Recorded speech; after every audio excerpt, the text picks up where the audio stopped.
Solapur news 24 मध्ये आपलं स्वागत आहे। आजच्या प्रमुख बातम्यांवर एक नजर टाकूया। नई जिंदगी बिलाल मस्जिद परिसरात ड्रेनेजच्या घाण पाण्याचा गंभीर प्रश्न निर्माण झाला आहे।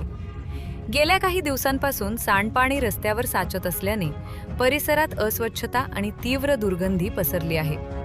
या समस्येमुळे नागरिकांचे आरोग्य धोक्यात आले असून लहान मुले, महिला आणि वृद्धांना मोठा त्रास सहन करावा लागत आहे।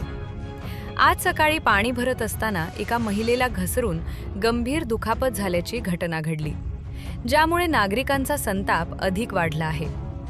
स्थानिक नागरिकांचा आरोप आहे की वारंवार तक्रारी करूनही महापालिका प्रशासन आणि संबंधित नगरसेवक याकडे दुर्लक्ष करत आहेत। आमच्या समस्यांकडे कोणीही लक्ष देत नाही, अशी भावना नागरिकांनी व्यक्त केली। नागरिकांनी तात्काळ ड्रेनेज लाईन दुरुस्त करून परिसर स्वच्छ करण्याची मागणी केली आहे, अन्यथा आंदोलनाचा इशाराही देण्यात आला आहे।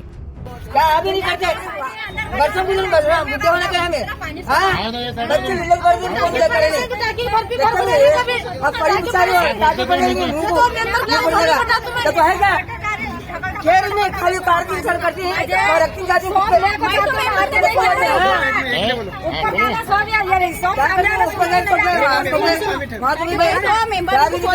मेंबर ने फोन कराया, मैं बोली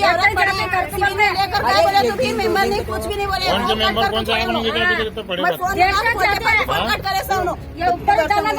हमारे को नहीं चलता है, मेंबर साहब क्या बोलते हैं, गली के लोग कंप्लेंट देने जा रहे पड़े यहाँ बोले तो बिंदास कंप्लेंट दो बोल रहे हो।